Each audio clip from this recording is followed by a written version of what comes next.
Yo, what is going on, my fellow weebs? Chrono here, and welcome back to the channel. So today I actually wanted to go over a few things considering the M.A.R.S video I did the other day, kind of introducing stuff, and there were just a couple of things I wasn't 100% about, and I want to go ahead and clear those things up today, as well as address the Hydra situation. But before we jump that, if you're new here, as always, my name is Chrono. I primarily cover PSO2 content. Would much appreciate a subscribe as we're right towards that 10K mark, hopefully, by the end of this year. Anyway, let's go ahead and jump into this.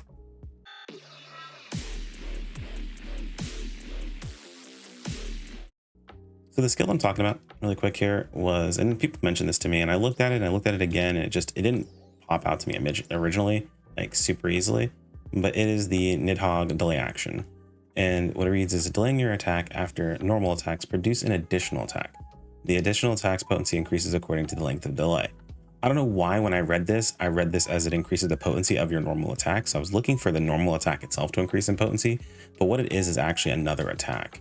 Now, people kind of attribute this similar to that of like just attacking from base PSO2, which it really isn't. Like it shows a circle, kind of like just attacks used to, but you can very easily just hold this way too long and essentially end up wasting a ton of time. Just attacking, for those who don't know, there was a timed attack you would do to proc certain effects. Increased damage was a very common one. But there are other effects that would happen when you did just attacks. So this works if you actually would pay attention to my character. When I delay my attack, there's an extra hit there. It's hit for 4,500 or 5,400 there. So my second hit is usually 1796. You can see that 1796 still happens down there, but then I get that extra hit at the very top. And it's at first a little difficult to see just because there's so many attacks that I have. But essentially, as long as you delay your attack action, you see a little red ring come up. And the reason I'm like, this isn't really just attacking is because that red ring that you see there, it's not the timing of when you should attack. So normally your just attacks in base PSO2, you would time the ring to when you should attack. This is just if you delay your action, it shows a little red ring there as hitting the extra damage for you. So I mean, it's cool. It's, I guess, similar in the idea, like where you have to time your attack to get the most out of it. But I can just like wait a super long time. And as long as I don't let my animation go away, I can still get the extra damage. And this does cap out, I believe, at like 1.7 seconds. Credit to Uber for testing this out over on X or Twitter. He usually posts whenever he's doing testing of different things or just general thoughts. So if you guys aren't following him, get ready to follow him if you want to get that extra information. So you did post about this specifically, and it seems like the increased damage only goes up to a cap around 1.7 seconds. So you don't want to sit too much longer, just a little bit in between each attack.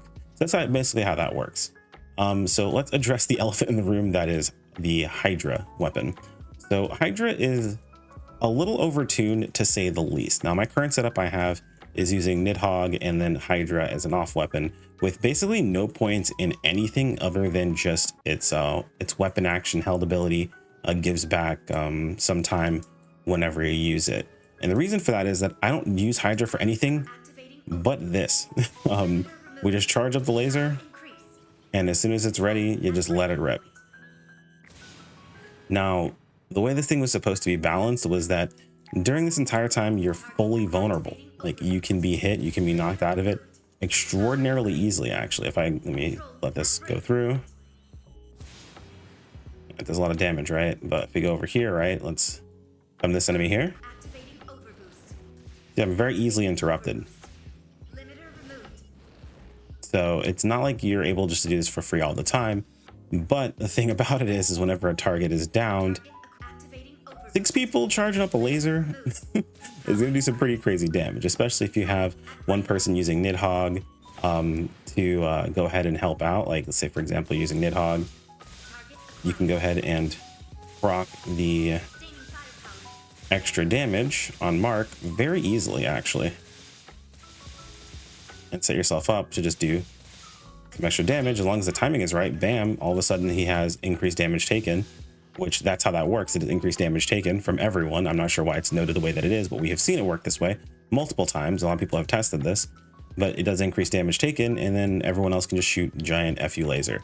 It is overtuned comparatively to the rest of the weapons. Unfortunately, it isn't just the big FU laser that's overtuned. This itself is also overtuned, like just its regular shots are overtuned. Now, granted, I don't have anything in this, so it's not really going to do everything it's supposed to. But if you just have Hydra and Nidhoggr set up, or even if you just use Hydra, right? Let's say you use nothing else, you can actually very easily, I know some people were like, oh, I prefer the all range setup using Hydra and Skyla. I mean, yeah, you can do that. And it's actually really good, not just because you like the all range setup, but because Hydra can carry on its own. It does really good damage by just shooting its laser. You have the reload ability that it does whenever you go to shoot, making it so you shoot faster on your follow-up attacks. And you have the giant FU laser, and Skyla builds on its own. Like, you're able to build Skyla up just by having the weapon, just by the existence of the weapon itself. You're able to go ahead and build up Skyla. So Hydra is able to carry its own weight by just being a weapon on its own. Like, I prefer using Nidhoggr just because I like it. But if I was going for like, okay, meta setup, I want to do the most damage possible, I don't want to worry about anything else, I would be using Hydra and Skyla. And on top of that, Skyla has another added benefit of its Starlink ability that it has when you hold, or when you build it up to 3 and then hold the weapon action down to use its ability. It also gives you invulnerability for Hydra's cannon, apparently. So now not only is it useful because you are able to use this giant laser on all the downs, doing massive amounts of damage, which, in case you haven't seen it over on Twitter, people have literally first phased one of the bosses, or one of the Darkfall's interception bosses, and apparently they're doing it with Darkfall's Aegis as well. But they're basically phase skipping the boss with all of these stacked up damage multipliers and just crushing him. Now it's not a perfect situation, right? Like, there is a situation where you're not getting buffs from Tectors, which I think is totally fine because I feel like it's already insanely powerful enough as it is. You also are not, if you're playing something like, let's say, for example, you're playing a Ranger. Ranger can put up blight rounds, which does affect you while you're in this. However, they're not able to jump in and stay in Mars. They're going to have to jump in, basically put up the blight round, jump into Mars, do a giant laser, and they'd have to jump out immediately. That does kind of suck, but it is manageable. You can definitely do that. You can actually burst out a lot of damage, jump into your Mars after you've used your resources, blast the laser, and then jump out of Mars.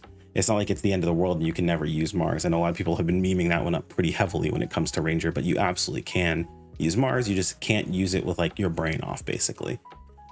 You also do have the ability, or you do have the situation where a lot of classes do have access to some pretty powerful down tools. So what you end up running into is a situation where you have so many tools to utilize during a down that you just can't really feasibly get them all off. I know Uber's been doing a lot of testing and having some difficulties with finding places to fit in for Waker, at least as of like this afternoon. I know I've had situations where like I've got a PB, I have a Pinion, I have Fanatic Blade up, and then also Mars, and some things down. So I'm thinking about all these different things, but what that's actually done is had me shift utilizing some of my abilities in situations where I wouldn't be able to, or where I normally would save them for a down. I now have Mars to fall back on for that massive amount of damage during that down, and those other resources, I have them shifted to places where I can still use them. They just aren't as effective in those situations. Not everyone's gonna be able to do that. It is dependent upon the class, but it's something to keep in mind when it comes to Mars. And this is mostly what I wanted to talk with you guys about today. I just wanted to add this extra bit of context and information in. A lot of people are kind of freaking out. I'm like, oh my God, Mars is out now, and the only viable weapon that matters is Hydra. Guys, it just released. This happens with everything when it comes out. I mean, I predicted quite literally that Mars is going to break the game when it released, and it has. That people are going to find a very busted way of using it, and they have, and they will likely tune it. They'll tune the other weapons up. There'll be content that's tuned around this, so I'm not too worried about it, man. Have fun with it while it's here. Those who are like hyper focused on pure game balance and always having perfect game balance, unfortunately, things are going to be broken for you for a little while. Enjoy it while it lasts, and if it's something that you are just like, I don't like it at all, man, there's always time to take a break and kick back and relax. That's the cool thing about a free-to-play game, is when it's not what you want it to be, you don't have to play it. When it becomes what you're looking for, that's when you give your time to it. And that's pretty much it. Let me know if you guys have anything else you wanted to let me know about, at the very least, when it comes to Mars, in the comments below. It's been really fun to mess around with. I know some people have already actually pushed all the way to the end of getting enough skill points to max out Mars, which I believe is 242 at the moment. So That's it. Take care, my friends. Thanks to channel members. You guys rock. I'll see you next time. Peace out.